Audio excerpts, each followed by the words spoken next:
तो आपकी कालीबंगा और आर्य सभ्यता कंप्लीट हुई। अब इसके बाद में हम बात करते हैं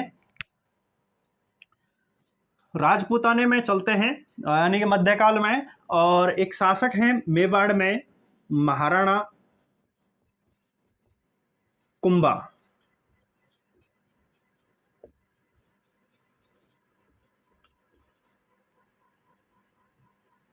महाराणा कुंभा ने 1433 से लेकर के और 1468 तक क्या किया था, शासन किया। 1433 से लेकर के 1468 तक शासन किया है महाराणा कुंभा ने। ठीक है, चलिए अब महाराणा कुंभा के बारे में हम हर छोटी बड़ी चीज पढ़ेंगे। बहुत ही मेवाड़ के बहुत ही प्रसिद्ध और वीर योद्धाओं में गिने जाने वाले, हमारे भारत के वीर योद्धाओं में गिने जाने वाले शासक हैं महाराणा कुंभा। इनके बारे में जिक्र करेंगे, हर छोटी चीजें इनके बारे में पढ़ते हुए चलेंगे। सबसे पहले हम बात करेंगे लाडलो इनके जन्म के बारे में। इनका जन्म कब हुआ था, 1423 में। कब हुआ था, 1423 में इनका जन्म हुआ था, और मात्र 10 वर्ष की उम्र में ही ये गद्दी पर बैठ जाते हैं। ठीक है, 10 वर्ष की उम्र में ही इनका राज्याभिषेक कर दिया जाता है, यानी कि आपके 10 वर्ष की उम्र में, 10 वर्ष की उम्र में राज्याभिषेक।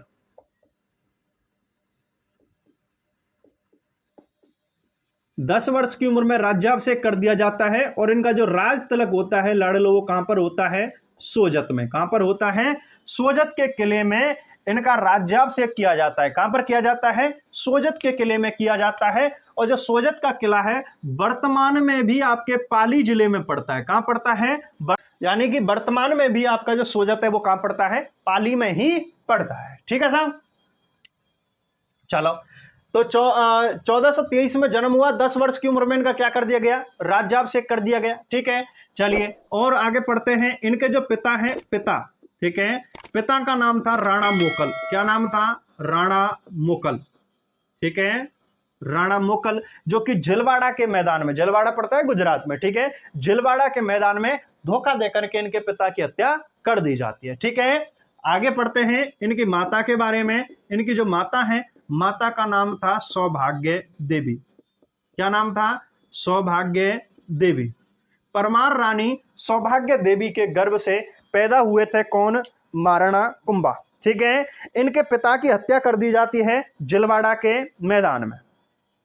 ठीक है, चलो अब यहां तक की बात हो जाती है। इनका राज्याभिषेक कर दिया गया था, मात्र 10 वर्ष की उम्र में गद्दी पर बैठा दिए गए थे। ठीक है, अब आगे चल करके जब ये राजा बने, ठीक है, यानी मेवाड़ के महाराणा बने, तो इनके सामने मुख्य रूप से 2 समस्याएं थी। कितनी, 2 समस्याएं थी, और पूरी चर्चा करते हुए उन समस्याओं का समाधान भी करते हुए अपन चलेंगे, और हर छोटी बड़ी बात को हम पढ़ेंगे। तो देखो, यानी कि जब ये गद्दी पर बैठे तो इनके सामने 2 समस्या, कितनी समस्या है, 2,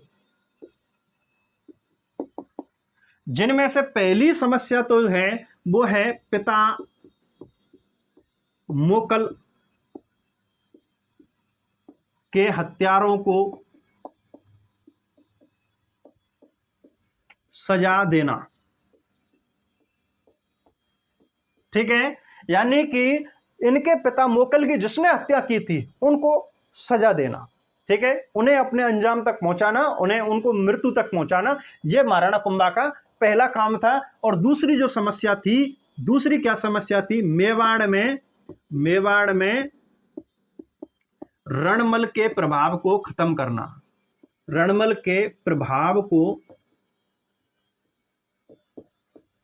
खत्म करना,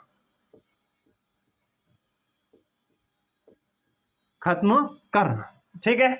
अब देखो, ये रणमल कौन है, राव रणमल या रणमल के नाम से भी जानते हैं। ये आपके इनका मामा था। कौन था इनका मामा, जो कि कहां का था, मारवाड़ का। कहां का था, मारवाड़ का। ठीक है साहब, राव चुंडा का बेटा, किसका बेटा, राव चुंडा का बेटा राव रणमल, हंसाबाई का भाई था कौन, रणमल। इस रणमल ने मारवाड़ की गद्दी से तो वंचित कर दिया था, तो मारवाड़ को छोड़ करके और अपनी बहन हंसाबाई के साथ में कहां पर आ गया था, मेवाड़ में आ गया था। और मेवाड़ में बड़े बड़े पदों से मेवाड़ी सरदारों को हटा करके और मारवाड़ के सरदारों को बिठाने लगा। कौन? रणमल। यानी कि एक तरीके से राजा ना होते हुए भी राजा से ज्यादा पावर किसके पास में आ गई थी? रणमल के पास। यानी मेवाड़ में जो कुछ भी होगा वो किसके कहने पर होगा? रणमल के कहने पर होगा। इस रणमल के प्रभाव को खत्म करना महाराणा कुंभा के सामने दूसरी चुनौती थी। ठीक है, चलिए अब इन समस्याओं का समाधान करते हुए चलते हैं कि कैसे कैसे राणा कुंभा ने इन समस्याओं को खत्म किया और अपने राज्य संचालन करके इतना बड़ा और इतना स्वर्णिम नाम कमाया है इतिहास में उन्होंने। ठीक है, चलिए तो सबसे पहले महाराणा कुंभा की जो विजय के बारे में आता है, या जो पहला काम उन्होंने किया था जिसे हम कहते हैं मालवा विजय। क्या कहते हैं? मालवा विजय या मांडू विजय के नाम से भी जानते हैं। महाराणा कुंभा की मालवा विजय या मांडू की विजय, या फिर कह सकते हैं सारंगपुर का युद्ध। क्या कह सकते हैं? सारंगपुर का युद्ध या सारंगपुर की विजय। ठीक है, कब हुई है? 1437 में। कब हुई है? 1437 में। अब देखिए मैं यहां पर एक ट्रिक बताता हूं आपको। राणा कुंभा ने अपनी ये दोनों समस्याओं का जो समाधान किया है, ठीक है, दो बड़ी समस्या है, दोनों समस्याओं का जो समाधान किया है उसके लिए एक बढ़िया सी ट्रिक बताता हूं मैं। तो देखो भाई, 4 साल में 4 मारे। कितने? 4 साल में 4 मारे और 5 साल में कांच निकारे। क्या निकारे? कांच निकारे। बस ये मंत्र याद रख लो, आपको समय याद रह जाएगा। क्या याद रह जाएगा? समय। देखो कैसे याद रहेगा, अभी समझा देते हैं इस चीज को भी हम। देखो 4 साल में 4 मारे, यानी कि राणा कुंभा गद्दी पर कब बैठे? 1433 में। कब बैठे थे? 1433 में। 4 साल में 4 मारे, यानी कि 4 + 4 कर दो, कितने हो गए? 1437। ठीक है, 4 साल में 4 मारे और 5 साल में कांच निकारे, यानी कि 1433 + 5 कितना हो गया? 1438। पहली समस्या का समाधान तो हो गया था 1437 में, और दूसरी समस्या का समाधान कब हो गया था? 1438 में हो गया था। ठीक है, बताओ कैसी लगी? 4 साल में 4 मारे, 5 साल में कांच निकारे। अब देखो कैसे कैसे मारे। इनके पिता, पहली समस्या क्या है? पिता मोकल के हत्यारों का सजा देना या उनको खत्म करना। ठीक है, ये इनका पहली समस्या थी। दूसरी समस्या क्या थी? अपने मामा रणमल के मेवाड़ में बढ़ते हुए प्रभाव को खत्म करना या समाप्त करना, ये इनकी दूसरी समस्या थी।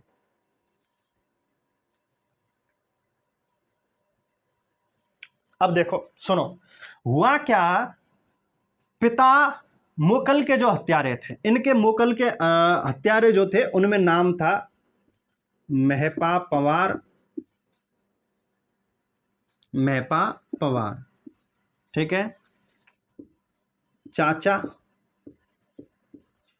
व मेरा, और चाचा का पुत्र जिसका नाम था अक्का। क्या नाम था? अक्का। ठीक है, मेहपा पवार, चाचा व मेरा, और चाचा का पुत्र अक्का। ठीक है, अब क्या हुआ? देखो ये जो चारों के चारों हैं, यानी कि मेहपा पवार के कहने पर चाचा व मेरा ने क्या कर दी? मोकल की हत्या कर दी थी। ठीक है, किसके कहने पर? मेहपा पवार के कहने पर चाचा व मेरा ने क्या कर दी? मेरा नाम है भैया ये, ठीक है, मेरा नाम है। चाचा व मेरा ने क्या कर दी? मोकल की हत्या कर दी थी। किसकी हत्या? मोकल की हत्या कर दी इन्होंने। ठीक है, और मोकल की हत्या करके मेहपा पवार और चाचा ये चारों के चारों भाग करके ये चले गए थे मालवा। कहां चले गए थे? मालवा। ठीक है, मालवा का शासक था इस समय जिसकी शरण में गए थे, और उसका नाम था महमूद खिलजी। क्या नाम था? महमूद खिलजी। और कौन से वाला है ये? प्रथम। ठीक है, महमूद खिलजी प्रथम ये राणा कुंभा के समय है, और महमूद खिलजी सेकंड ये राणा सांगा के समय में। ठीक है, तो प्रथम वाला किसके समय में है? कुंभा के समय में। ये चारों के चारों भाग करके किसके पास में चले गए? महमूद खिलजी के पास में, जो कि मालवा या मालवा मांडू जिसे कहते हैं हम, उसके शरण में चले गए थे। अब राणा कुंभा ने इस महमूद खिलजी को पत्र लिखा कि भाई ये चारों के चारों मेरे दुश्मन हैं और इन्हें मेरे को वापस दे दे। महमूद खिलजी ने बोला, ओ ऐसे कैसे दे दे भाई, हैं? अरे हमारी शरण में आए हुए व्यक्ति को हम ऐसे कैसे लौटा देंगे, हमारी क्या वैल्यू रह जाएगी फिर भाई रजवाड़ों में, हैं? ऐसे कैसे लौटा देंगे, दम है तो लड़के ले जा। कैसे ले जा भैया, लड़के ले जा, ठीक है। तो यानी कि पत्र लिख करके भेजा था, पत्र लिख करके भेजा कुंभा ने, महपा पवार चाचा मेरा अक्का को वापस देने के लिए। किसके लिए लिखा था, महमूद खिलजी के लिए, लेकिन उसने वापस देने से मना कर दिया, ठीक है। दूसरा कारण यानी कि युद्ध करने के जो कारण है, इस विजय के कारण है, वो बता के तो चल रहा हूं। देखो यहां का मालवा का ये शासक जो था, मालवा का शासक जिसका नाम था होशंग शाह, क्या नाम था, होशंग शाह, ठीक है। और होशंग शाह का पुत्र है, पुत्र जिसका नाम है उमर खां, क्या नाम है, उमर खां, उमर खां कह दो, ठीक है, उमर खां। अब इस उमर खां को गद्दी से हटा करके और गद्दी पर कौन बैठ गया, चाचा, यानी कि इसका चाचा है महमूद खिलजी, ये बैठ गया, है ना। जबकि उत्तराधिकारी कौन है, उमर खां, उत्तराधिकारी कौन है, उमर खां। यानी होशंग शाह की मृत्यु के बाद गद्दी पर किसको बैठना है, उमर खां को, लेकिन ये तू तो बच्चा है रे, है, और गद्दी पर बैठ गया कौन, महमूद खिलजी। अब इस उमर खां ने मदद मांगी कुंभा से, किससे मदद मांगी, कुंभा से, कि महाराज मदद कर दो भाई, गद्दी पर बिठा दो मेरे को, है, गद्दी पर बिठा दो। तो कुंभा ने कही, बल ठीक है, कोई बात नहीं, हम तैयार हैं। वैसे भी ये महमूद खिलजी हमारी भी बात नहीं मान रहा है, तुम्हारी भी नहीं मान रहा है, ठीक है। अच्छा चलिए साहब, अब क्या हुआ यहां से, यानी कि महाराणा कुंभा मेवाड़ से मुख्य रूप से कुंभलगढ़ रहा करते थे, और यहां से अपनी सेना लेकर के और ये यहां मांडू पहुंच गए। कहां पहुंच गए, मांडू पर आक्रमण करने के लिए पहुंच गए, मांडू मालवा, ठीक है। यहां पहुंच जाते हैं और एक स्थान है जिसका नाम है सारंगपुर, क्या नाम है, सारंगपुर, जो कि वर्तमान में कहां पड़ता है, गुजरात में, कहां पड़ता है, गुजरात में, ठीक है। यहां पर मेवाड़ की तरफ से तो आया कुंभा, कौन है, कुंभा, और इधर से कौन है, मांडू से, महमूद खिलजी प्रथम, कौन है, महमूद खिलजी प्रथम, ठीक है, महमूद खिलजी प्रथम। इनमें युद्ध होता है, क्या हुआ भैया, युद्ध हुआ यहां पर, और इस युद्ध में जीत किसकी होती है, राणा कुंभा की। किसकी जीत हुई है, राणा कुंभा की जीत होती है। और महमूद खिलजी को महाराणा कुंभा बंदी बना करके ले आता है, क्या बना करके ले आया, बंदी बना करके से ले आता है, ठीक है। महमूद खिलजी को यहां पर बंदी बना करके ले आता है, क्लियर ये बात, ठीक है। बंदी बना करके ले आया, 6 माह तक इसे कैद में रखा, कितने, 6 माह तक इसे कैद में रखता है। और बाद में यहां से 6 महीने बाद जब इसे आजाद कर देता है महाराणा कुंभा, तो ये यहां से आजाद होने के बाद में, रिहा होने के बाद में, और गुजरात का एक शासक है, गुजरात का शासक है जिसका नाम है कुतुबुद्दीन, क्या नाम है, कुतुबुद्दीन। तो ये कुतुबुद्दीन की शरण में चला जाता है, किसकी शरण में चला गया, कुतुबुद्दीन की शरण में चला जाता है महमूद खिलजी 6 महीने के बाद में, रिहा होने के बाद में, ठीक है।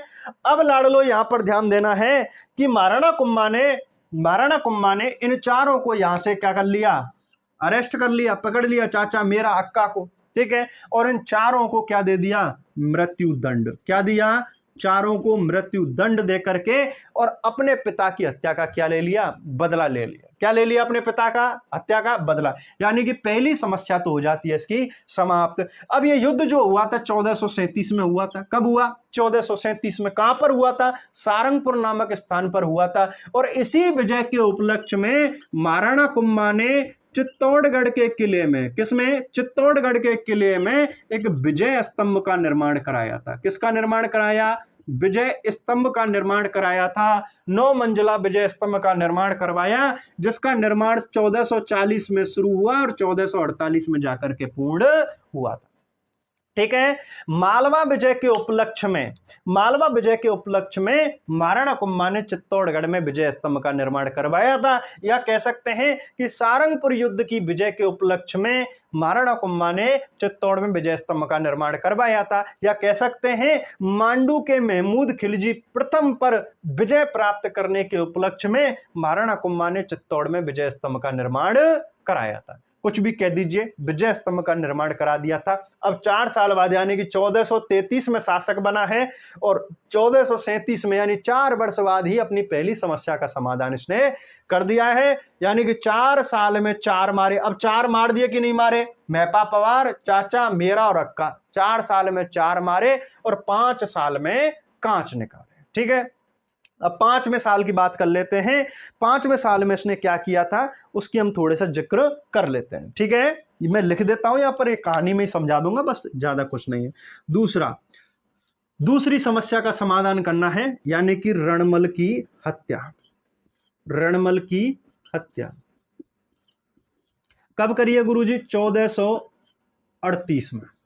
ठीक है, 1438 में, इस युद्ध के 1 वर्ष बाद ही, है ना। महाराणा कुंभा दिमाग से बड़ा तेज था, उसने कुंभा को, इसको रणमल को पहरे नहीं मारा, क्योंकि इसकी सेना लेकर के पहले अपने पिता की हत्या का बदला लेना। ठीक है भाई साहब, बहुत दिमाग से तेज आदमी। अब क्या हुआ,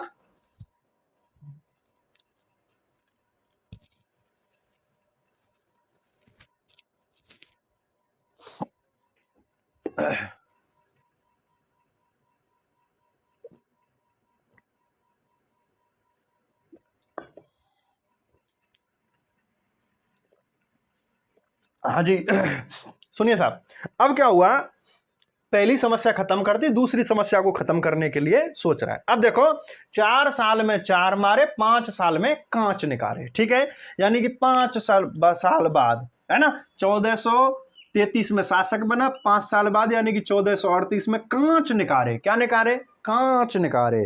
कांचों से मारता है। कांच, कांच जानते हो ना, मिरर, शीशा। बिल्कुल साहब, शीशे से ही मारा था। किसको? रणमल को। अब देखो क्या हुआ भैया, रणमल की जो बहन है, ठीक है, रणमल की बहन जिसका नाम है हंसाबाई। क्या नाम है? हंसाबाई। रणमल की बहन हंसाबाई, और हंसाबाई की एक दासी थी जिसका नाम था भारमली। क्या नाम था? भारमली। ठीक है, भारमली से प्रेम करता था कौन? रणमल। ठीक है, यानी कि अपनी बहन की दासी, हंसाबाई की दासी जिसका नाम भारमली, उससे प्रेम करता है कौन? रणमल। रणमल उससे प्रेम कर रहा है। अब क्या हुआ, इस भारमली से रणमल ने कई बार कहा था कि देख भाई भारमली, मैं राजा बन जाऊंगा, तू रानी बन जाएगी, ये मेरा जो भांजा है ना, आगे चल के उत्तराधिकारी है, ये राजा बनेगा, इसको कैसे भी करके मार मूड़ दे। ठीक है, भारमली कहते हैं हाँ ठीक है, देखते हैं, मारते हैं, व्यवस्था बनाते हैं कुछ। लेकिन भारमली जो है वो कुंभा को अपने बेटे की तरह प्यार करती थी। ठीक है, अब कुंभा ने सोचा कि भाई देखो रणमल है, रणमल को मारना कोई छोटा मोटा काम तो है नहीं, बहुत टेढ़ी खीर है रणमल को मारना। तो कुंभा ने सोचा कि कोई ना कोई टेक्निक काम में ली जाए, दिमाग काम में लिया जाए। ठीक है, बैल बुद्धि की या बल बुद्धि की जगह पर विवेक बुद्धि काम में ली जाए।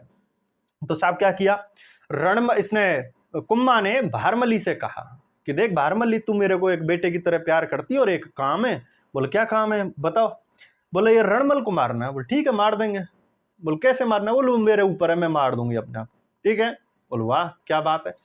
अब ये रणमल क्या करता है, शाम को दारू वारू पी पा करके और आता है। इधर भारमली एकदम सज सबर के और तैयार बैठी थी, क्योंकि आखिरी मुलाकात होनी थी, प्यार तो करती ही थी, लेकिन उधर बेटे के लिए, यानी बेटा मानती थी कुंभा को, तो उसकी बात भी माननी पड़ेगी।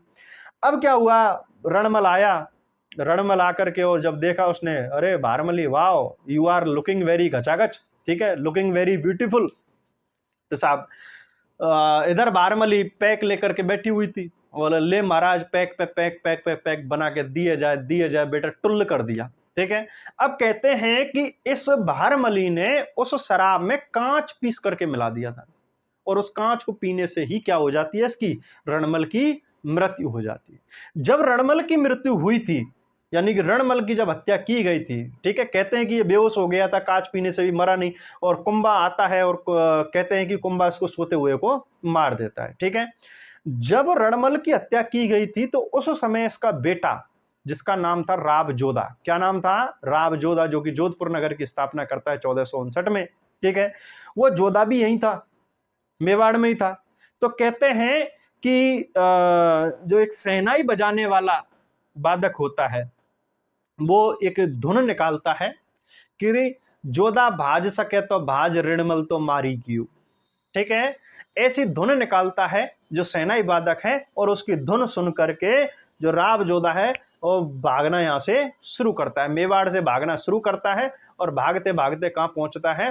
मारवाड़ पहुंच जाता है। ठीक है, लेकिन वहां भी पीछा करते हुए इस कुंभा की सेना, क्योंकि कुंभा उसको भी मारना चाहता था, राव जोधा को भी मारना चाहता था। ठीक है, और इस मोकल को मरवाने में कहीं कहीं ना इसका रणमल का भी हाथ था। ठीक है, रणमल का भी थोड़ा सा हाथ इसमें माना जाता है। अब साहब, कुंभा जोधा को भी मारना चाहता था, लेकिन जोधा मारवाड़ भाग जाता है, और कुंभा की सेना पीछा करते, जोधा का पीछा करते करते मारवाड़ पहुंच गई। मारवाड़ पर जाकर के अधिकार कर लिया था। उस समय मारवाड़ की राजधानी हुआ करती थी मंडौर। कौन सी थी? मंडौर। ठीक है, मंडौर पर अधिकार कर लेते हैं, और राणा कुंभा का एक भतीजा था, सॉरी ताऊ, ताऊ। ठीक है, राणा कुंभा का ताऊ, जिसका नाम था राणा चूंडा। क्या नाम था? राणा चूंडा। राणा चूंडा जाता है अपनी सेना लेकर के और मंडौर पर अपना अधिकार कर लेता है। मंडौर पर अधिकार कर लिया, वहां से भी जो जोधा है वो भाग जाता है। ठीक है, हाथ नहीं आया, वहां से भी भाग गया, और छुपते छुपाते अपनी बुआ हंसाबाई के पास में आ जाता है, दोबारा मेवाड़ में लौट करके। ठीक है, मेवाड़ में लौट करके और अपनी बुआ के पास में आ जाता है, और तब कहता है कि बुआ कैसे भी करके इस कुंभा से बचा ले, नहीं ये नहीं छोड़े मेरे को। ठीक है, मेरा राजपाट भी गया, बाप भी गया, सब कुछ गया, और छोड़ ही नहीं रहा, पीछे ही नहीं छोड़ रहा है ये। तो भाई हंसाबाई फिर आगे चल करके इनके अंतर्गत एक संधि करवाती है। क्या करवाती है? संधि करवाती है, और उसी संधि को हम जानते हैं आवल बावल के नाम से। ठीक है, तो अभी फिलहाल मैंने यहां पर दो समस्याओं की बात की थी, और दोनों समस्याओं का इसने क्या कर दिया था? समाधान कर दिया था। एक बार स्क्रीनशॉट लो, फिर आगे बढ़ते हैं। ठीक है,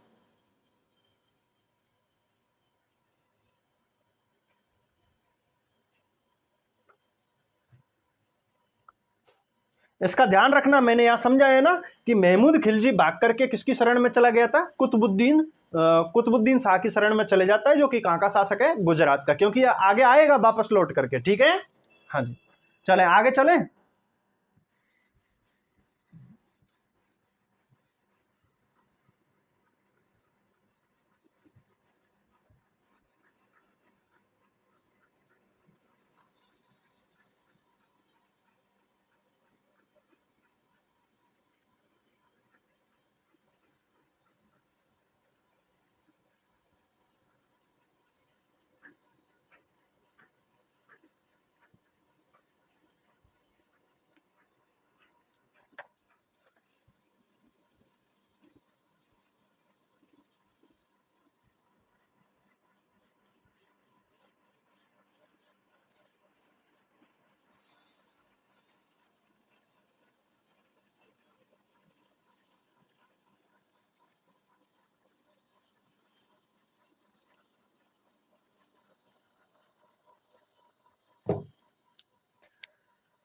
चलिए साहब, अब आगे आते हैं आवल बावल की संधि।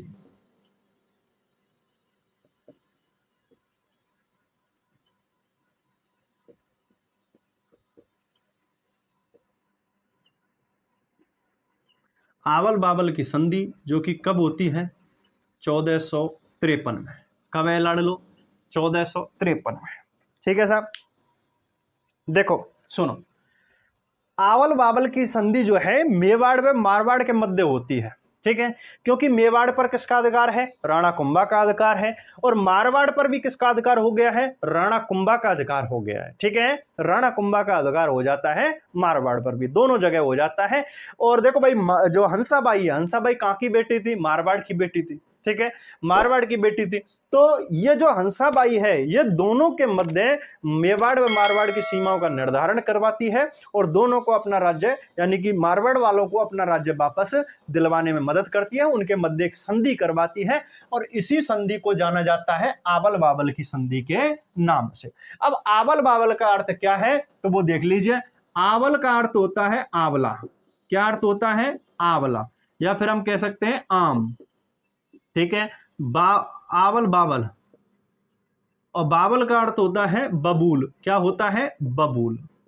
अब देखो ऐसे बंटवारे होते थे पहले, यानी कि जिस साइड में आवल है या आंवला है, आम है, वो तो हो जाएगा मेवाड़। क्या हो जाएगा? मेवाड़। और जिस जहां बबूल है वो हो जाएगा क्या? मारवाड़। वो क्या हो जाएगा? मारवाड़ हो जाएगा।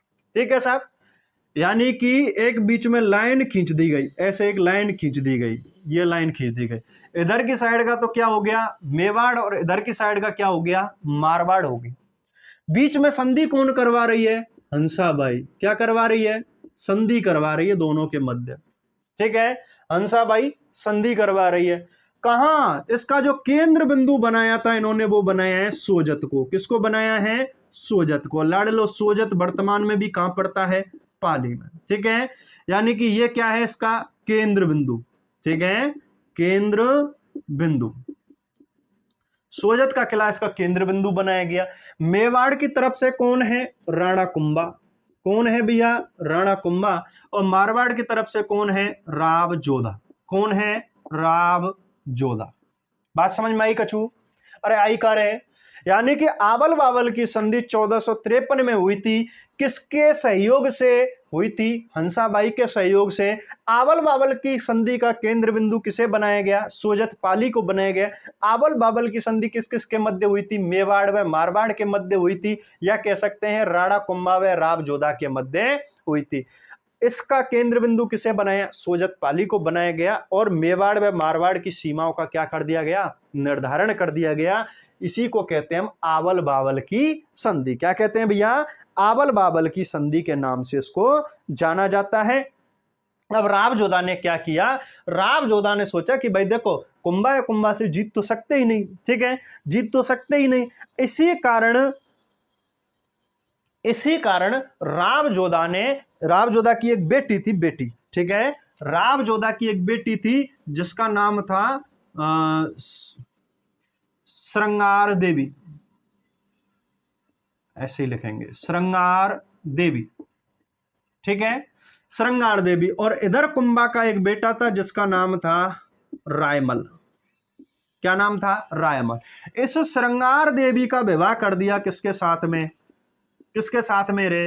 राणा कुंभा के पुत्र रायमल के साथ में, ताकि मेवाड़ और मारवाड़ के जो संबंध है वो और भी घनिष्ठ हो जाए। ठीक है, तो कुंभा और राव जोधा के मध्य आवल बावल की संधि हुई थी, और हंसाबाई ने इसका क्या किया था? नेतृत्व किया था। और सोजत पाली को इसका केंद्र बिंदु बनाया गया था। इसको यानी कि दुश्मनी को खत्म करके और इसको रिश्तेदारी में बदलने के लिए और घनिष्ठ करने के लिए, संबंधों को घनिष्ठ करने के लिए राव जोधा ने अपनी पुत्री श्रृंगार देवी का विवाह कर दिया कुंभा के बड़े बेटे रायमल के साथ में। ठीक है, रायमल के साथ में इसका विवाह कर दिया जाता है। ठीक है साहब, यहां तक की बात आई। आगे चलें।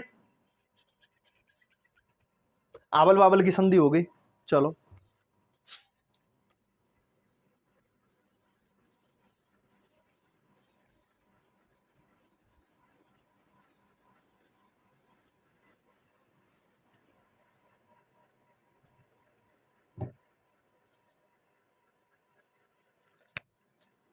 अगली कुंभा की जो विजय होती है, अगला जो युद्ध होता है जिसे हम कहते हैं नागौर विजय। क्या कहते हैं? नागौर विजय। और जो नागौर विजय है लाडलो, ये हुआ है 1456 में। कब है? 1456 में। अब नागौर विजय के पीछे की जो कहानी है ना, ठीक है, नागौर विजय के पीछे की जो कहानी है ना, उसको थोड़ा सा सुन लीजिए। कहते हैं कि कुंभा ने जो उत्पात अपने जीवन में सबसे ज्यादा मचाया है वो नागौर में ही मचाया था। कहां पर मचाया? नागौर में। ठीक है, देखिए हुआ क्या। नागौर का एक शासक है, नागौर का शासक जिसका नाम है फिरोज खां। क्या नाम है? फिरोज खां। ठीक है, इस फिरोज खां की हो जाती है मृत्यु। मृत्यु होने के बाद में फिरोज खां का बेटा शम्स खां गद्दी पर बैठता है। कौन बैठा था? शम्स खां गद्दी पर बैठता है। ठीक है, यानी कि सीधी सी बात है, फिरोज खां यहां शासन कर रहा था। अब इसके बाद में जो इसका बेटा है शम्स खां, वो गद्दी पर बैठ जाता है। ठीक है, लेकिन हुआ क्या, इस फिरोज खां का भाई, ठीक है, इस फिरोज खां का भाई या कहें शम्स खां का चाचा, जिसका नाम था मुजाहिद खां। क्या नाम था? मुजाहिद खां। मुजाहिद खां इस शम्स खां को गद्दी से हटा देता है, यानी अपने भतीजे शम्स खां को गद्दी से हटा करके और यहां का शासक बन गया कौन? मुजाहिद खां। बात समझ में आई? फिरोज खां यहाँ का शासक था, मर लिया, निकल लिया किसी वजह से। बेटा गद्दी पर बैठा, शम्स का उत्तराधिकारी था, लेकिन छोटे भाई मुजाहिद खान ने कहा कि तू तो बालक है रे, क्या करेगा गद्दी पर बैठ के। ठीक है, चाचा, इसका जो चाचा था, चाचा ने अपने भतीजे को गद्दी से हटा दिया। कोई बात नहीं, बालक रोतो रोतो हट को गद्दी गद्दी दे। ठीक है, अब क्या हुआ साहब, मुजाहिद खान गद्दी पर बैठ गया। शम्स खान ने कहा कि भाई अब एक ही आदमी है पूरे हिंदुस्तान में या टाइम पे जो मदद कर सके मेरी, और उसका नाम क्या है? कुंभा। क्या नाम है भैया? कुंभा। ठीक है, यह शम्स खां मदद मांगने के लिए किसके पास में पहुंच गया? राणा कुंभा के पास में। ठीक है, राणा कुंभा के पास में मदद मांगने के लिए पहुंच गया। ठीक है साहब, राणा कुंभा अपनी सेना लेकर के आता है, सेना लेकर के आया इधर। ठीक है, नागौर सेना लेकर के आया अपनी, और शम्स खां को, इस मुजाहिद खां को गद्दी से हटा करके और किसको बिठा दिया? शम्स खां को। ठीक है, शम्स खां की इसने कुंभा ने मदद की थी कुछ शर्तों के साथ में। ठीक है, शर्तें क्या क्या थी भाई? कि जब भी मुझे जरूरत पड़ेगी तुझे मेरे यहां आना पड़ेगा, है ना, मेरी सीमाओं में कभी दखलंदाजी नहीं करेगा। ठीक है, और मेरी सीमाओं की तुझे रक्षा भी करनी पड़ेगी, है ना, मेरे को हर साल टैक्स देना पड़ेगा, किले में, नागौर के किले में निर्माण नहीं कराएगा। ठीक है, इस तरीके की कुछ क्या रखी थी? शर्त रखी थी। किसने? कुंभा ने। ठीक है, और हर साल पैसा देना पड़ेगा, यह शर्त रख दी थी, टैक्स देना पड़ेगा, कर देना पड़ेगा। बस शम्स खां जब तो गद्दी के चक्कर में हाउ हाउ हाउ हाउ करते रहे। ठीक है, अब क्या हुआ साहब, शम्स खां गद्दी पर बैठ गया, शासन चलाता रहा। अब कुंभा ने कहा भाई शम्स खां से कि भाई टैक्स दे। कुंभा ने कहा हाँ देंगे देंगे देंगे, ऐसे करता रहा। यानी कि इस शम्स खां ने अपनी शर्तों को पूरा नहीं किया। ठीक है, शर्तों को पूरा नहीं किया, इसी वजह से कुंभा को आया गुस्सा, और कुंभा पूरा अपनी बल सेना लेकर के, ठीक है, बड़ी विशाल सेना लेकर के कुंभा यहां से चलता है और कहां पहुंच गया? नागौर। कहां पहुंच गया? नागौर। ठीक है साहब, अब कहते हैं कि इस नागौर में कुंभा ने जो आतंक मचाया ना, वो आज तक कहीं मचाया ही नहीं गया। यहां पर जो मस्जिद थी वो जला दी गई। पहली बार इतिहास में ऐसा हुआ था कि किसी हिंदू शासक द्वारा किसी मुस्लिम धर्म के स्थान को जलाया गया हो या तोड़ा फोड़ा गया हो। नहीं तो मंदिर के टूटने और मंदिरों को जलाने और लूटने की हमेशा ही इतिहास में लिखी गई हैं कहानियां, लेकिन पहली बार किसी मस्जिद को जलाया गया था, वो किसके द्वारा? कुंभा के द्वारा। नागौर में जो मस्जिद थी उस मस्जिद को जला दिया जाता है। ठीक है, पूरे नागौर को चारागाह में बदल दिया गया। ठीक है, चारागाह में बदल दिया गया था, हाथियों को आजाद कर दिया गया था। ठीक है, हाथी घोड़े वगैरह जो भी कुछ था सब कुछ लूट लिया गया। किले को पूरी तरह से तोड़ फोड़ दिया गया था। किसके द्वारा? कुंभा के द्वारा। ठीक है, तो ये कुंभा की कही जाती है नागौर विजय। क्या कही जाती है? नागौर विजय के नाम से इसको जाना जाता है। ठीक है साहब, नागौर विजय हो गई। चलिए, अब राणा कुंभा नागौर विजय से ही फ्री हुआ था कि तभी इसके और दुश्मन चालू हो जाते हैं। बोलो अभी अभी युद्ध लड़के आया है, ठीक है, तो भाई राशन पानी की भी कमी होगी, हथियारों की भी कमी होगी, सैनिक घायल हुए हैं युद्ध में तो सैनिकों की भी कमी होगी। ठीक है, और ऐसा मौका देख करके और तुरंत यहां पर राणा कुंभा को दो तरफ से घेरने की प्लानिंग की जाती है। ठीक है, और इस युद्ध को हम आगे पढ़ते हैं चंपानेर संधि के नाम से। किसके नाम से? चंपानेर संधि। चंपानेर संधि के नाम से पढ़ते हैं, और चंपानेर संधि भी कब हुई है? 1456 में। कब हुई है? 1456 में।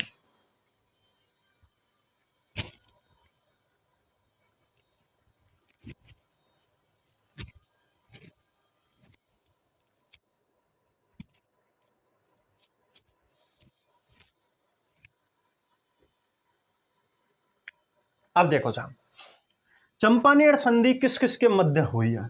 ये हुई है साहब मालवा।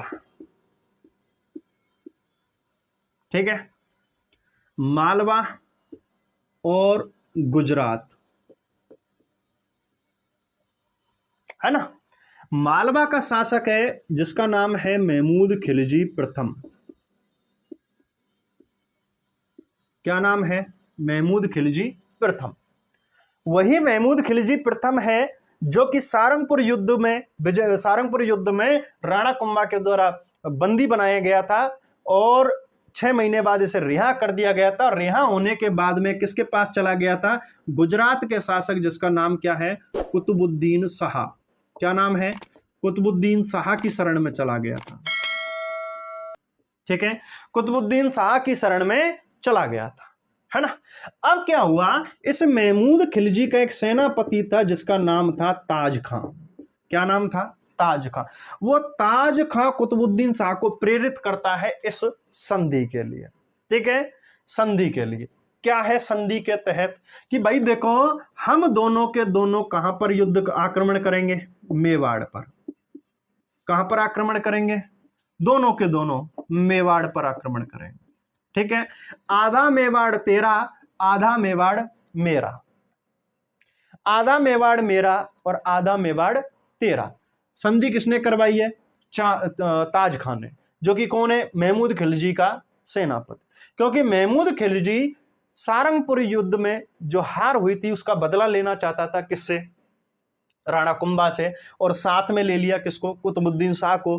क्या कह करके कि हम दोनों मिलकर के और मेवाड़ पर आक्रमण करते हैं, और जब हम मेवाड़ को जीत लेंगे तो वहां का आधा राज्य तो तेरा हो जाएगा और आधा राज्य मेरा हो जाएगा। इस तरीके की एक संधि हुई थी और इसी संधि को कहते हैं हम चंपानेर संधि। और चंपानेर नामक जो स्थान है वो कहां पड़ता है लाडलो? गुजरात में। कहां पड़ता है? गुजरात। ठीक है साहब। तो चंपानेर नामक स्थान पर यह संधि हुई थी, इसी कारण इसे चंपानेर संधि के नाम से जाना जाता है। और कब हुई है? 1456 में। कब हुई है? 1456 में। यानी कि 1456 का अंतिम समय चल रहा था, उस समय यह संधि होती है। ठीक है, चलिए साहब, अब क्या हुआ, ये दोनों के दोनों अपनी सेना लेकर के आते हैं।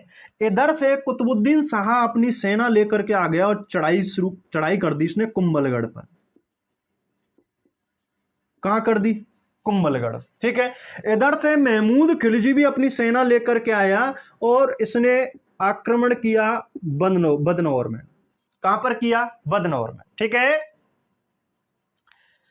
कुंभलगढ़ वर्तमान में भी राजसमंद में पड़ता है। ठीक है, और बदनौर, है ना। अब यहां महमूद खिलजी से तो कुंभा ने, अभी युद्ध कौन लड़ रहा है? युद्ध कौन लड़ रहा है? राणा कुंभा। ठीक है, राणा कुंभा युद्ध लड़ रहा है। बदनौर वर्तमान में कहां हो गया है? ब्यावर में। ठीक है, ब्यावर जिला बना है। ठीक है, वहां हो गया है बदनौर। और पहले कहां पड़ता था लाडलो? भीलवाड़ा में। पहले कहां पड़ता था? भीलवाड़ा में। ठीक है, ये चीज थोड़ी सी ध्यान रखनी है। मैंने आपको बता ही दिया कि मैं नए कंटेंट के हिसाब से आपको पढ़ा करके चल रहा हूं। ठीक है, बदनौर पहले कहां पड़ता था? भीलवाड़ा में, और वर्तमान में कहां कर दिया बदनौर? आपके ब्यावर में, क्योंकि बॉर्डर पर लगता है। ठीक है, हाँ। और ब्यावर कहां से बना है? अजमेर से बना है, अजमेर से। ठीक है, ब्यावर को जो बनाया गया है, अजमेर, पाली और भीलवाड़ा के कुछ हिस्सों को लेकर के ब्यावर जिला बनाया गया है। ठीक है साहब।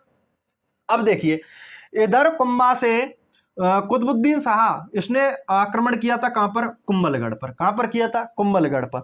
कुंभा ने इसको भी यहां पर क्या करा दिया? हरा दिया।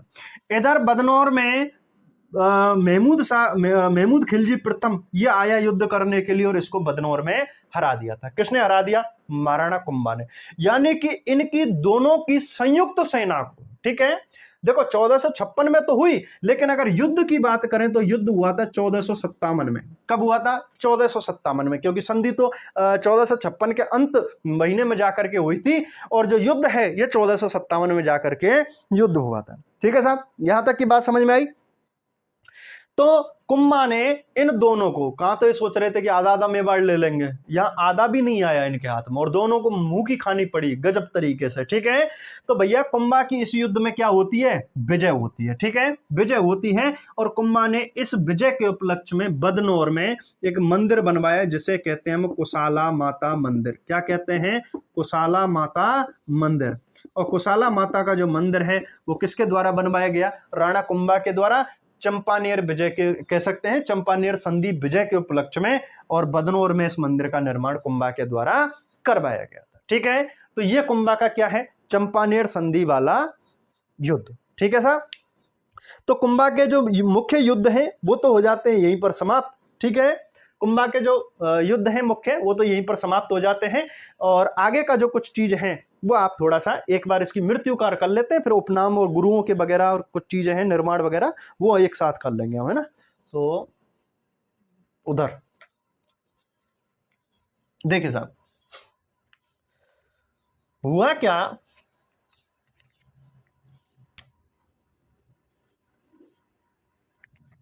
ध्यान देना एक बार, हुआ क्या, राणा कुंभा को एक रोग हो गया था, कुंभा को रोग हो गया था जिसे कहते हैं उन्माद रोग। क्या वो कहते हैं, उन्माद रोग है।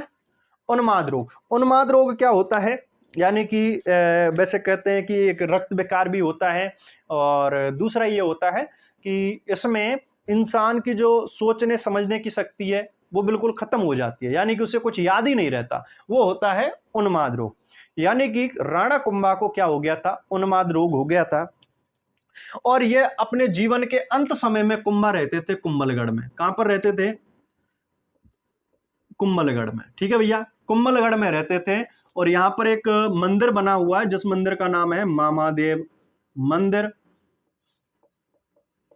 और इसी मामादेव मंदिर के पास में एक कुंड भी बना हुआ है। क्या बना हुआ है, कुंड, जिसे मामादेव कुंड भी कहते हैं। क्या कहते हैं, मामादेव मंदिर के पास में ही मामादेव कुंड भी बना हुआ है। ठीक है, अब क्या हुआ कि साहब रोग तो हो गया इसको, लेकिन मरे नहीं, मरे नहीं तो फिर मरेगा नहीं तो बेटा कैसे गद्दी पर बैठेगा। ठीक है, इसी कारण राणा कुंभा का जो बड़ा और उत्तराधिकारी पुत्र था जिसका नाम था उदा, क्या नाम था, उदा, जिसे हम उदयकरण के नाम से भी जानते हैं। किस नाम से जानते हैं, उदयकरण के नाम से भी जानते हैं।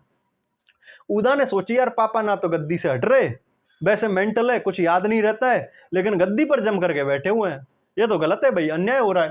तो उदा ने सोचा कि क्यों ना पापा को रास्ते से हटा दिया जाए। तो भैया इस उदा ने इसी मामादेव कुंड के निकट इस कुंभा की क्या कर दी, हत्या कर दी। क्या कर दी, कुंभा की हत्या। ठीक है साहब, मामादेव कुंड के निकट ही इस उदा ने, उदयकरण ने अपने पिता कुंभा की हत्या कर दी, और इसी कारण उदा या उदयकरण को हम क्या कहते हैं, मेवाड़ का पितृहंता। क्या कहते हैं, मेवाड़ का पितृहंता। पितृहंता जानते हो, जो अपने पिता की हत्या कर देता है उसे हम पितृहंता कहते हैं। तो इसने, ये मेवाड़ का पहला पितृहंता हुआ था, इसने कुंभा की हत्या कर दी थी। किसकी, कुंभा की हत्या कर दी थी। यह बात समझ में आई आपके, उदा के द्वारा। ठीक है, उदयकरण बड़े पुत्र के द्वारा यहां पर इसकी हत्या कर दी गई थी 1468 में। कब कर दी गई थी, 1468 में इसकी हत्या कर दी। यहां तक की बात हो गई, एक बार स्क्रीनशॉट लो, फिर आगे की चीजें पढ़ते हैं।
अब देखिए साहब, राणा कुंभा के बारे में हम एक एक पॉइंट पढ़ते हैं।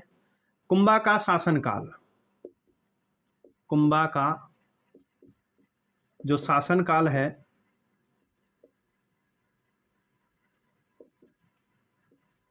ये क्या कहलाता है, राजस्थान की स्थापत्य कला का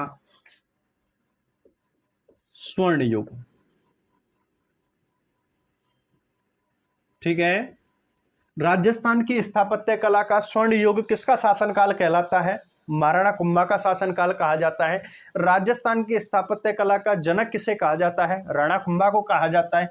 क्यों? क्योंकि राणा कुंभा ने बहुत सारे मंदिर वगैरह बनवाए, झील बनवाए, तालाब बनवाए, कई सारे महल बनवाए, और इन्होंने जो दुर्गों में नाम आता है कि मेवाड़ में 84 दुर्ग हैं, जिनमें से अकेले 32 दुर्गों का निर्माण किसके द्वारा करवाया गया था? महाराणा कुंभा के द्वारा। किसके द्वारा करवाया गया था? महाराणा कुंभा के द्वारा इनका निर्माण करवाया गया था। ठीक है साहब। फिर आते हैं कुंभा के गुरु। ठीक है, कुंभा हीरानंद। क्या नाम है? जैन आचार्य हीरानंद। जैन आचार्य हीरानंद। राणा कुंभा के जो संगीतक गुरु हैं, ठीक है, यानी कि संगीत गुरु, उनका नाम है सारंग व्यास। क्या नाम है? सारंग व्यास।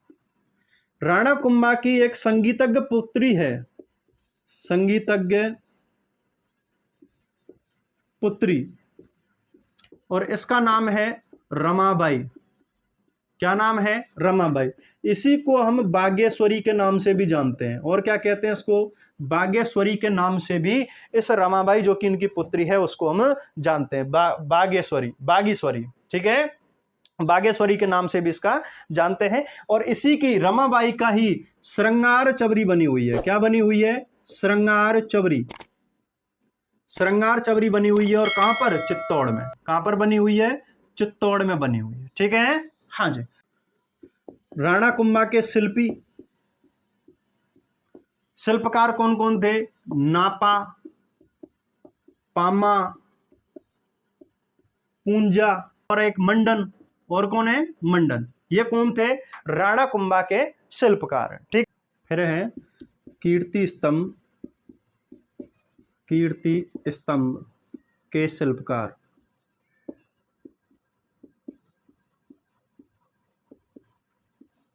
इनका नाम है अत्रि भट्ट व महेश भट्ट। ठीक है, कीर्ति स्तंभ के शिल्पकार कौन है? अत्रि भट्ट और महेश भट्ट। ठीक है, जबकि अगर हम बात करें कुंभलगढ़ प्रशस्ति की, कुंभलगढ़ प्रशस्ति, तो इसके रचयिता हैं अत्रि भट्ट के पुत्र हैं जिनका नाम है महेश भट्ट। क्या नाम है? महेश भट्ट।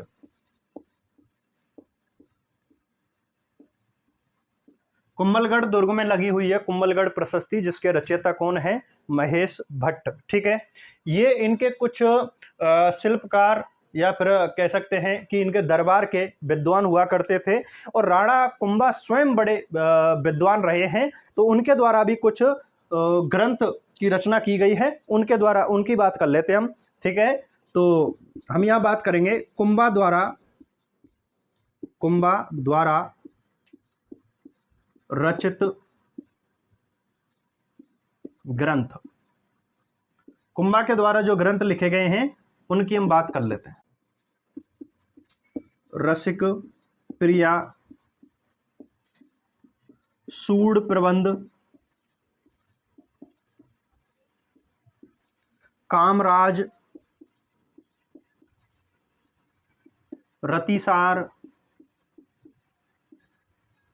ठीक है,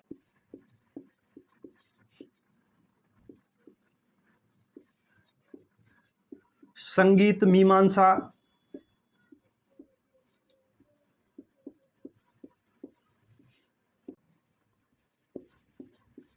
संगीत रत्नाकर,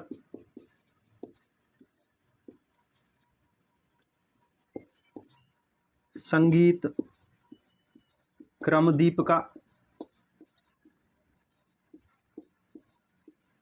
ठीक है, सबसे जो प्रमुख ग्रंथ है इनका वो है संगीत राज।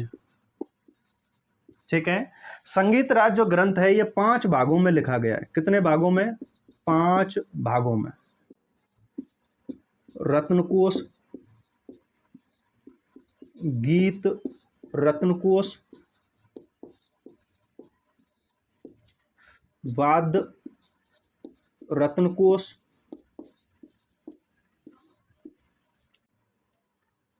ये हो जाएगा 5 भागों में। पहला पाठ रत्न कोश, गीत रत्न कोश, वाद्य रत्न कोश और आपका रस रत्न कोश और नृत्य रत्न कोश। ठीक है, ये 5 भागों में लिखा गया। कितने भागों में? संगीत राज जो कि सबसे बड़ा ग्रंथ माना जाता है, 5 भागों में।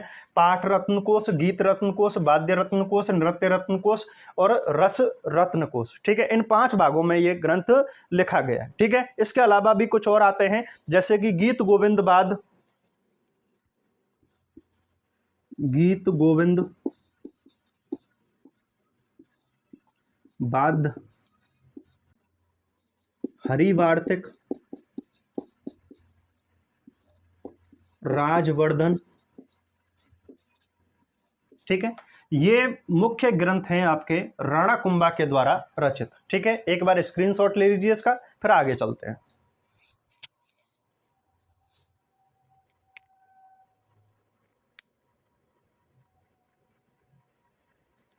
सॉरी, राजवर्धन, ये राजवर्धन नहीं, राजवर्धन। अब स्क्रीनशॉट ले लीजिए इसका।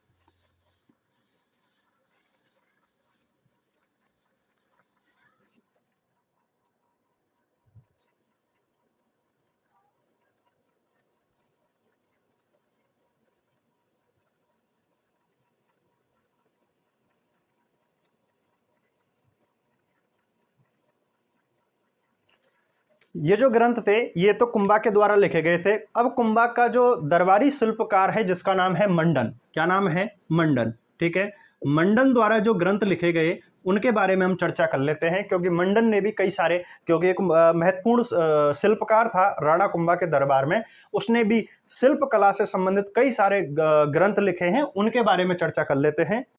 जैसे इनका सबसे प्रसिद्ध ग्रंथ है राजवल्लभ, देवमूर्ति प्रकरण,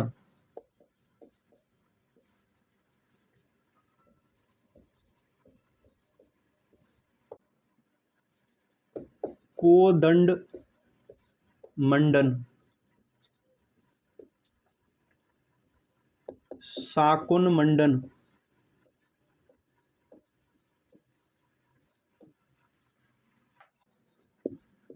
वैद मंडन, प्रासाद मंडन,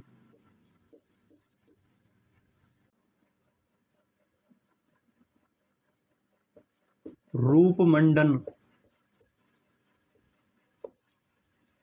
वास्तु मंडन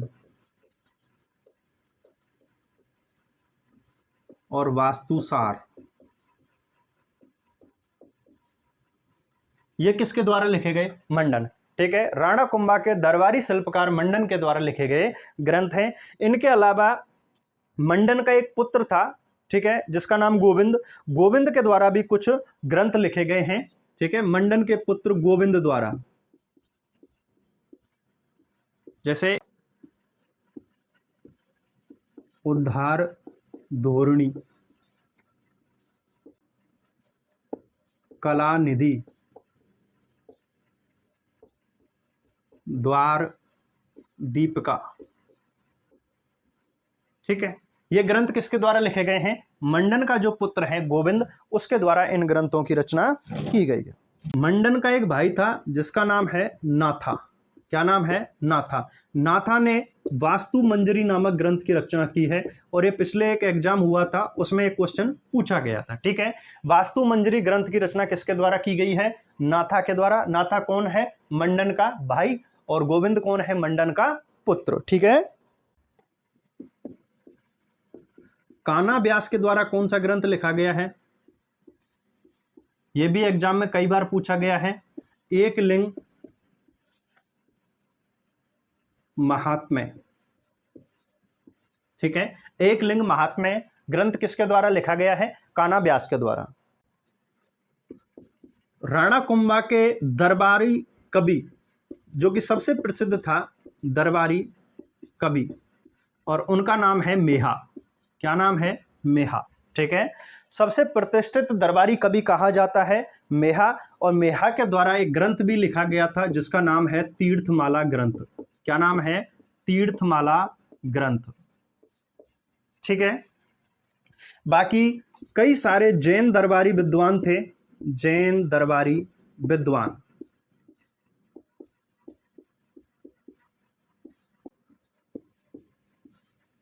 सोम सुंदर, मुनि सुंदर,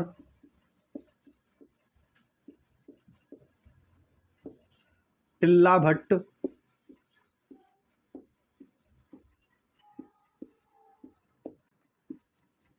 जयचंद्र सूरी,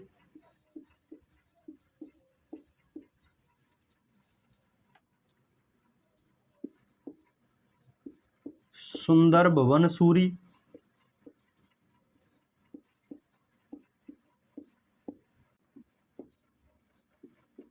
सुंदर सूरी, सोमदेव, माणिक्य आदि, ये इनके जैन दरबारी विद्वान हुआ करते थे महाराणा कुंभा के। ठीक है लाडलो, स्क्रीनशॉट लो एक बार।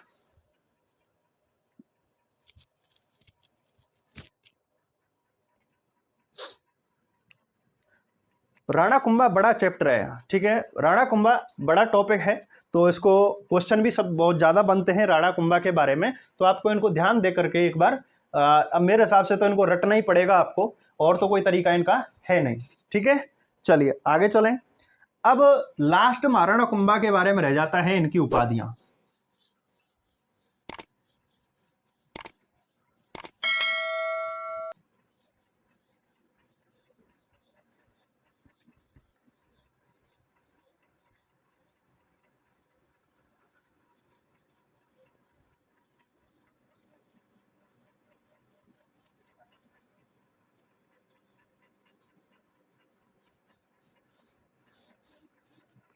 अब देखो भैया, आज तक के इतिहास में सबसे ज्यादा जो उपाधियां मिली हैं वो महाराणा कुंभा को ही मिली हैं। किसको मिली हैं?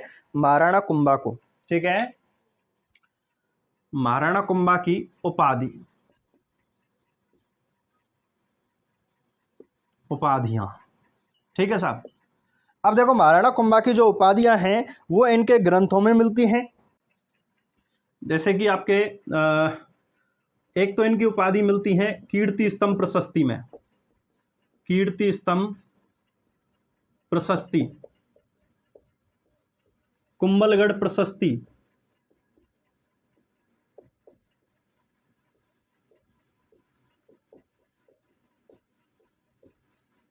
गीत गोविंद,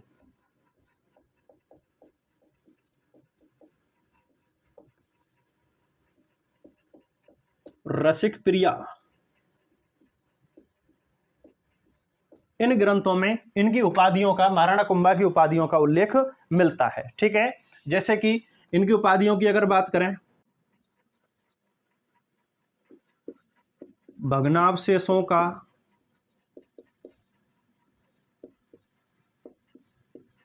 उद्धारक, क्या कहा जाता है इनको? भग्नावशेषों का उद्धारक, यानी कि जो टूटे फूटे खंडर महल दुर्ग पड़े थे उनका पुनर्निर्माण करवाया गया किसके द्वारा? महाराणा कुंभा के द्वारा। ठीक है, और इन्हें कहा जाता है हिंदू सुल्तान। क्या कहते हैं इनको? हिंदू सुल्तान। सुल्तान मतलब सुल्तान या सुल्तान भी इन्हें कह सकते हैं। हिंदुओं की रक्षा करने के कारण, हिंदुओं की रक्षा करने के कारण इनके समकालीन जो मुस्लिम शासक थे उनके द्वारा ये उपाधि दी गई थी इनको, हिंदू सुल्तान। ठीक है, इन्हें कहा जाता है नाटक राजकर्ता,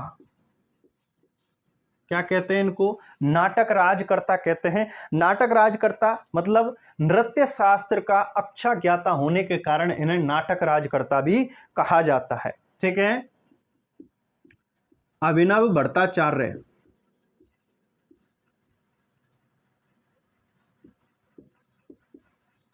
और क्या कहते हैं इनको? अभिनव भट्टाचार्य कहा जाता है। क्यों कहा जाता है? क्योंकि ये श्रेष्ठ वीणा वादक थे। ठीक है, यानी कि श्रेष्ठ वीणा वादक होने के कारण, वीणा वादक होने के कारण इन्हें क्या कहा जाता है? अभिनव भट्टाचार्य कहा जाता है। और नाटक राजकर्ता क्यों कहा जाता है? क्योंकि इन्हें नृत्य शास्त्र का बहुत अच्छा ज्ञान था और इन्होंने स्वयं जो संगीत राज है उसमें एक जो भाग आता है वो नृत्य के ऊपर ही इन्होंने लिखा है। ठीक है, अभिनव भट्टाचार्य यानी कि वीणा वादक, अच्छा वीणा वादक और संगीत प्रेमी होने के कारण इन्हें अभिनव भट्टाचार्य कहा जाता है। ठीक है, अगला उपाधि आती है महाराजाधिराज। महाराजाधिराज यानी कि कई राजाओं को अपने अधीन रखने के कारण इन्हें क्या उपाधि दी गई? महाराजाधिराज। क्या दी गई? महाराजाधिराज। ठीक है, महाराणा तो इन्हें कहते ही हैं, महाराणा कुंभा, महाराणा इनकी उपाधि हो जाती है। इसके अलावा इन्हें और कई सारी उपाधियों से जाना जाता है, जैसे राणो रासो। क्या कहते हैं? राणो रासो, यानी कि इसका अर्थ हो जाता है विद्वानों का आश्रयदाता। क्या हो गया? विद्वानों का आश्रय दाता। स्वयं बहुत बड़े विद्वान थे और विद्वानों को हमेशा इन्होंने आश्रय दिया था। कई सारे जैन विद्वान इनके दरबार में रहा करते थे और अपने जिस चीज में निपुण थे उसको वो विद्वान अपना कार्य भी किया करते थे। ठीक है, इसके अलावा इन्हें राजगुरु, दान गुरु, छाप गुरु यानी कि छापामार पद्धति में निपुण होने के कारण। ठीक है, शैल गुरु यानी कि पहाड़ों का राजा, चाप गुरु, चाप गुरु मतलब यानी धनुर्विद्या में निपुण होने के कारण इन्हें क्या कहा जाता है? चाप गुरु कहा जाता है। और क्या कहा जाता है इनको? नरपति यानी कि इंसानों में श्रेष्ठ, अश्वपति। ठीक है, अश्वपति कहा जाता है इनको क्योंकि अच्छे घोड़े चलाने वाले थे, इसी कारण इन्हें कुशल घुड़सवार यानी कि कुशल घुड़सवार होने के कारण इन्हें क्या कहा गया? अश्वपति कहा जाता है। ठीक है, गजपति यानी कि अच्छा हाथी का सवार होने के कारण। ठीक है, गणपति एक गणराज्य का राजा होने के कारण, यानी कि एक राज्य का राजा होने के कारण इन्हें क्या कहा जाता है? गणपति कहा जाता है। और इन्हें उपाधि दी गई है नंदीकेश्वर। नंदीकेश्वर अवतार। ठीक है, नंदीकेश्वर का इन्हें क्या माना जाता है? अवतार माना जाता है। ठीक है, यानी कि ऐसे कह सकते हैं नंदीकेश्वर का अनुसरण करने के कारण इन्हें नंदीकेश्वर अवतार माना जाता है। ठीक है, ये इतनी सारी इनकी उपाधियां आती हैं और इन उपाधियों का जो उल्लेख है कहाँ मिलता है? कीर्ति स्तंभ प्रशस्ति में, कुंभलगढ़ प्रशस्ति में, गीत गोविंद में और रसिक प्रिया जो टीका है उसके अंतर्गत इनकी उपाधियों का उल्लेख मिलता है। ठीक है लाडलो, तो इसी के साथ में आपके क्या हो जाते हैं? महाराणा कुंभा का जो पूरा थ्योरी है वो कंप्लीट हो जाती है। एक बार स्क्रीनशॉट लीजिए, फिर हम आगे राणा सांगा की बात करेंगे। ठीक है।